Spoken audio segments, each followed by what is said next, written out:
En Campeche, autoridades detuvieron a una mujer que es señalada como operadora del cártel de Jalisco Nueva Generación. Esto ocurrió en Campeche, en una mañana que parecía igual a todas. La autopista que conecta Champotón con Ciudad del Carmen estaba tranquila, con pocos vehículos avanzando bajo un sol que apenas comenzaba a calentar el asfalto. Entre taxis regionales y tráileres cansados, circulaba una camioneta blanca con placas de Michoacán. A primera vista, parecía una familia viajando hacia la costa. Un hombre al volante, varias mujeres en los asientos traseros, un bebé en brazos y niños pequeños jugando con muñecos de plástico. Nadie, desde afuera, hubiera sospechado lo que esa unidad transportaba. Pero a las 7:38 de la mañana, los sistemas de vigilancia detectaron algo extraño. El patrón térmico del vehículo no coincidía con el de una camioneta común. Había puntos calientes en zonas donde no debía haber nada, compartimentos traseros, laterales, incluso debajo del piso. El algoritmo de riesgo arrojó una alerta 3B, posible transporte de armas o personas ocultas. En segundos, la notificación llegó a la base operativa en Champotón. La comandante de turno, Sandra Torres, no dudó. Ordenó activar el filtro móvil. «No lo dejen pasar de San Pablo Pixún», dijo con voz firme por la radio. Patrullas estatales se movieron en silencio, drones de observación fueron liberados al aire y un helicóptero ligero comenzó a sobrevolar la zona. Todo se hacía sin encender sirenas, sin llamar la atención, porque lo que estaba en juego era mucho más grande de lo que cualquiera podía imaginar. El primer retén se colocó en el kilómetro 122. Cuando la camioneta se detuvo, el oficial encargado se acercó con calma. Pero antes de hablar, notó algo. El aire olía distinto, una mezcla de metal caliente, gasolina vieja y nerviosismo. El conductor sudaba en exceso, mucho más de lo que justificaba el calor sofocante de Campeche. «Documentación, por favor», pidió el agente.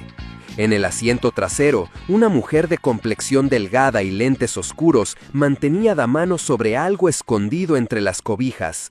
Nadie lo sabía aún, pero presionaba un transmisor, lista para activar un dispositivo remoto. Sin embargo, esta vez no alcanzó a hacerlo. Los elementos estatales comenzaron la revisión de rutina, pero lo que encontraron no era nada común. Primero retiraron a los niños por protocolo de seguridad. Cuando uno de los agentes abrió el portabebé, quedó helado. El pequeño de no más de 9 meses llevaba puesto un chaleco antibalas en miniatura, con placas de cerámica reales adaptadas a su medida. Ese fue el instante en que la operación dejó de ser un simple retén. Ese fue el momento en que los agentes comprendieron que estaban frente a algo mucho más oscuro de lo que imaginaban, porque detrás de la apariencia de familia viajera se ocultaba el rostro del cártel Jalisco Nueva Generación, y lo que estaba por revelarse en esa camioneta no solo sacudiría a Campeche, sino al país entero. El hallazgo del bebé con un chaleco antibalas fue la primera señal de que esa camioneta escondía algo más que simples pasajeros. La comandante Sandra Torres ordenó refuerzos inmediatos. En segundos, la carretera se convirtió en un corredor de seguridad, patrullas cerrando accesos, helicóptero en posición y drones estatales sobrevolando como ojos invisibles. Los agentes abrieron la puerta trasera. Entre mochilas infantiles y cobijas con dibujos de caricaturas, encontraron lo impensable: fusiles de asalto desarmados, cargadores escondidos dentro de pañaleras y bolsas con fajos de dinero enrollados en cinta. Cada objeto estaba cuidadosamente colocado para pasar desapercibido. Pero lo más inquietante estaba en la cajuela. Cuando retiraron las mantas, apareció una pistola Colt calibre 38, bañada en dorado, con empuñadura de nácar y las siglas CJ grabadas con precisión. No era solo un arma de colección, era un símbolo de poder, y lo que parecía un simple adorno escondía algo que nadie esperaba: un microchip incrustado en la parte inferior, detectable solo con un escáner térmico. Uno de los técnicos confirmó lo imposible. El chip emitía coordenadas encriptadas hacia una antena clandestina en la periferia de Coatzacoalcos. Era tecnología al servicio del terror. Mientras tanto, los peritos revisaban las pertenencias apiladas en el fondo de la camioneta. Allí hallaron una libreta cubierta con cinta negra. No era un cuaderno escolar. Cada página contenía códigos escritos a mano, coordenadas marcadas con nombres clave: Zeta Alfa, Marzo, Tigre. Todos coincidían con puntos donde, en meses recientes, habían ocurrido explosiones en Minatitlán, Coatzacoalcos y Ciudad del Carmen.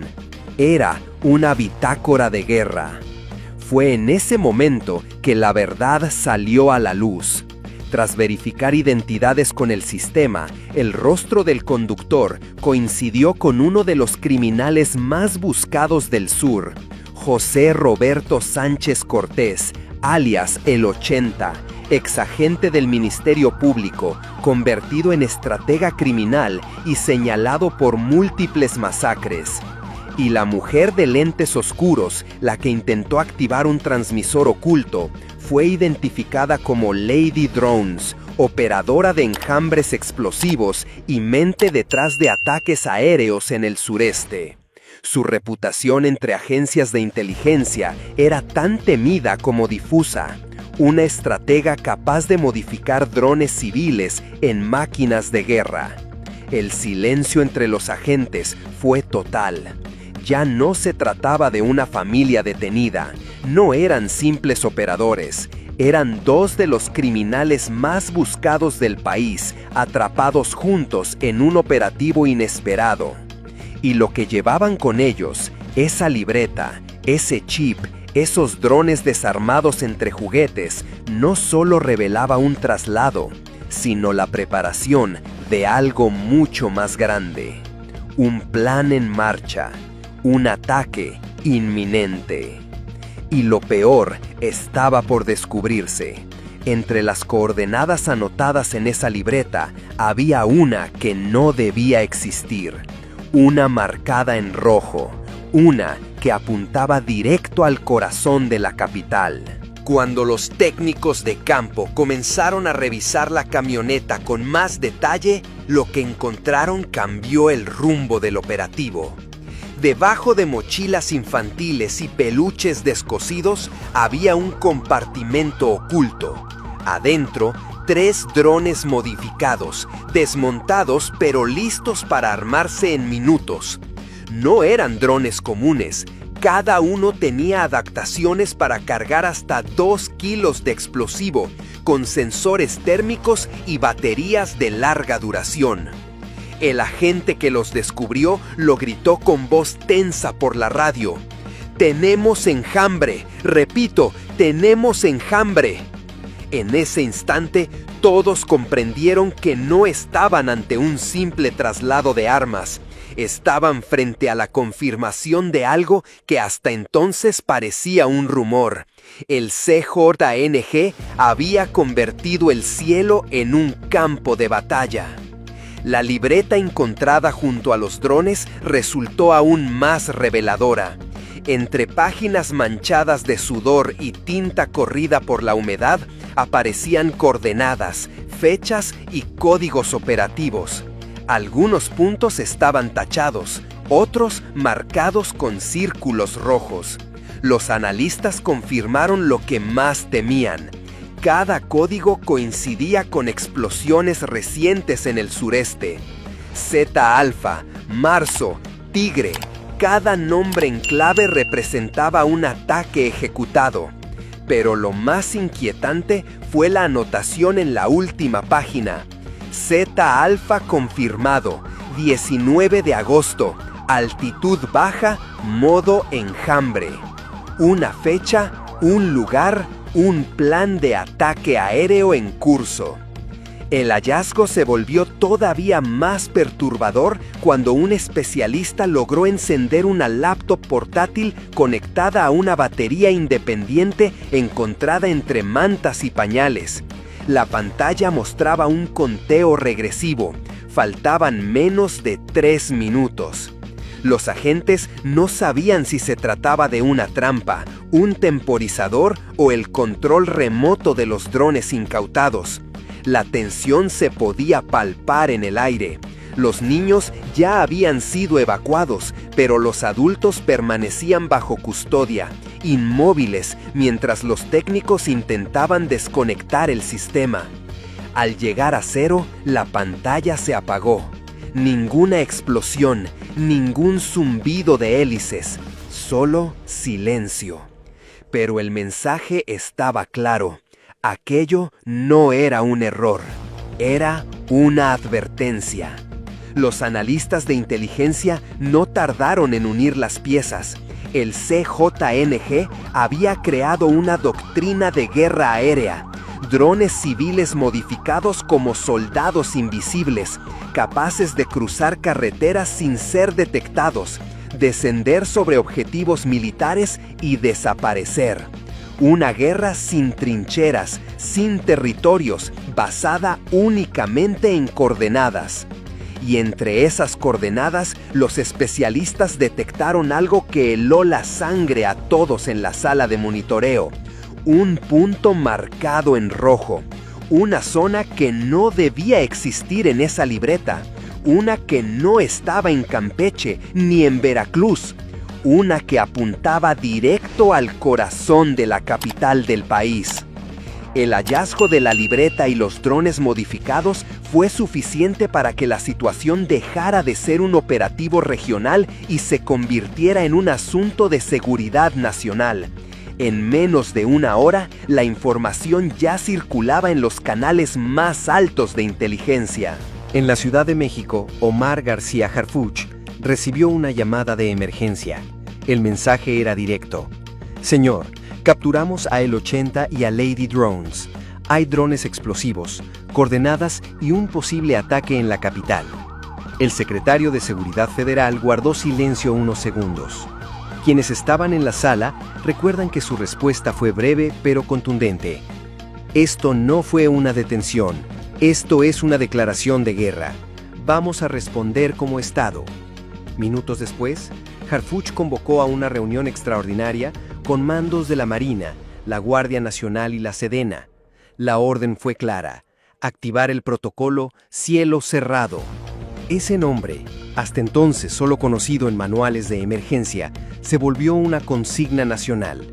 Significaba zonas de exclusión aérea total, uso de inhibidores de señal en corredores rurales, vigilancia permanente con drones oficiales y operativos simultáneos en los estados señalados en la libreta de Lady Drones.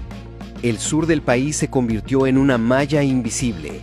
Antenas de rastreo fueron instaladas en puntos estratégicos, convoyes blindados se desplegaron en rutas sospechosas y por primera vez, drones militares sobrevolaban comunidades completas como guardianes silenciosos. En Campeche, la carretera donde se realizó el operativo quedó clausurada durante horas.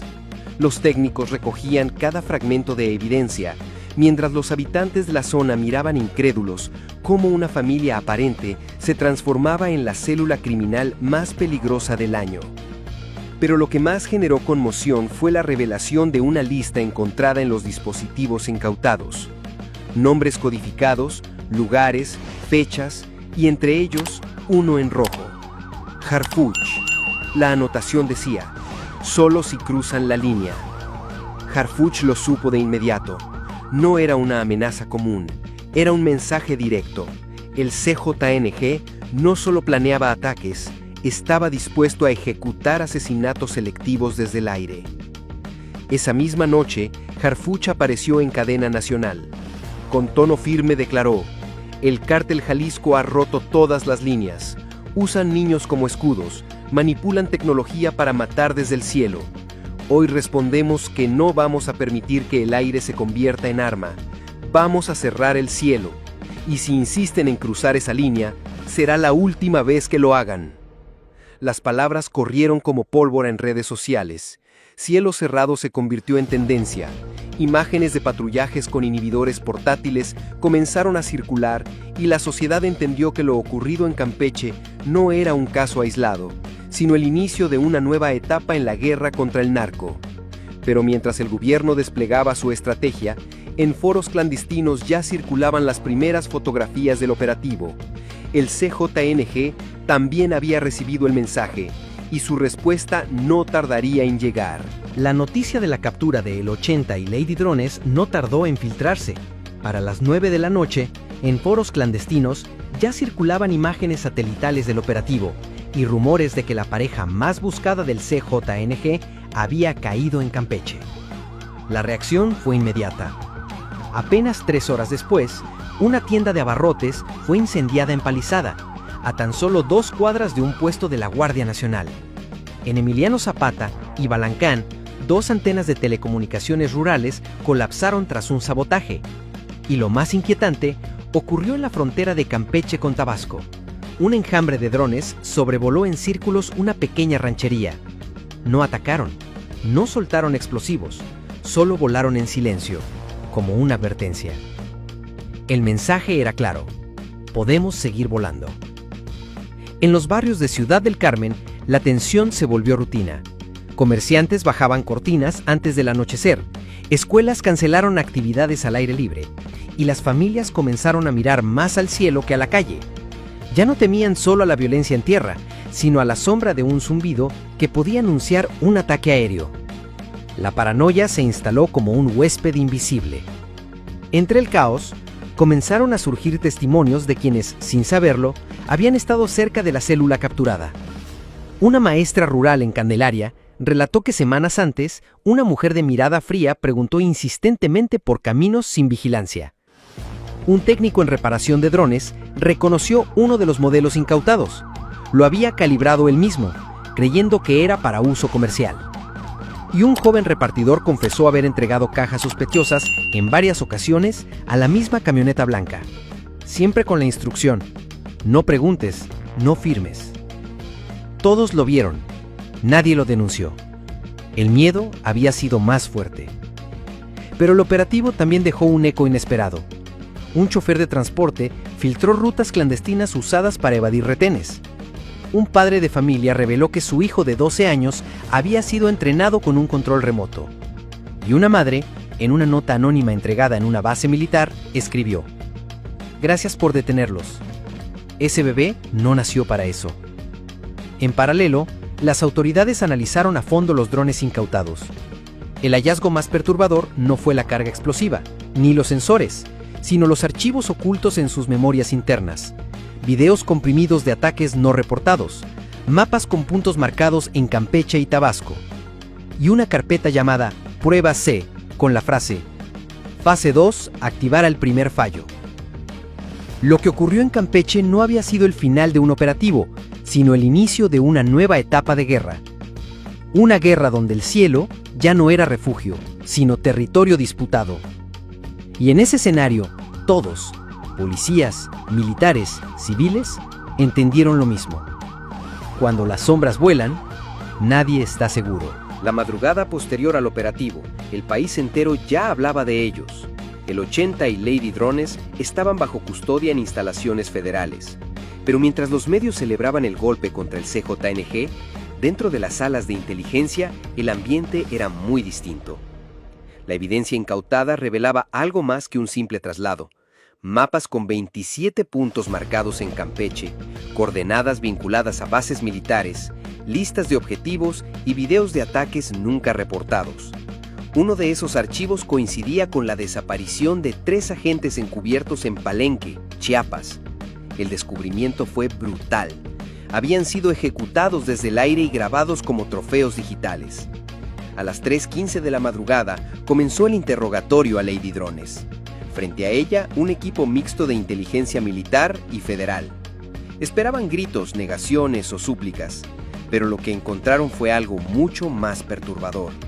La mujer se mantuvo erguida, en silencio, con la misma mirada fría que había mostrado en la camioneta. no necesitaba hablar porque el mensaje ya estaba escrito en los cuadernos, en los chips, en los drones incautados. Aún así, después de horas de silencio, pronunció una sola frase. Ya hay otros, y ellos no vuelan con control remoto, vuelan con permiso. La grabación de esas palabras fue enviada al gabinete de seguridad encriptada. En la sala, el silencio fue absoluto. La frase no solo confirmaba que la célula de Campeche no era única, sino que insinuaba algo aún más grave: complicidad, infiltración, autorización. Cuando el archivo llegó a manos de Harfuch en un centro táctico en Chiapas, su respuesta fue inmediata. Con el rostro endurecido y la voz firme declaró: "Este no fue un operativo, fue una advertencia. Hoy el crimen mostró su nueva cara, pero el Estado mostró que sigue de pie, y no vamos a permitir que el aire se convierta en tumba". Sus palabras se viralizaron en segundos. "No vamos a dejar que el aire se convierta en tumba" se convirtió en consigna, en tendencia, en eco nacional. Pero más allá de las frases, lo que quedaba era una certeza incómoda. Si los criminales ya no necesitan calles ni territorios para matar, sino solo coordenadas, entonces nadie estaba realmente a salvo. Esa misma noche, mientras el bebé incautado dormía en una unidad de protección, sin saber que alguna vez cargó un chaleco antibalas a su medida, un enjambre de drones sobrevolaba silenciosamente otra zona del sur. No atacaron, no descendieron, solo dejaron una sombra moviéndose en el cielo. Un recordatorio de que la guerra aún no termina. Y la pregunta que resonaba en cada rincón del país era la misma: ¿cuántos más están volando?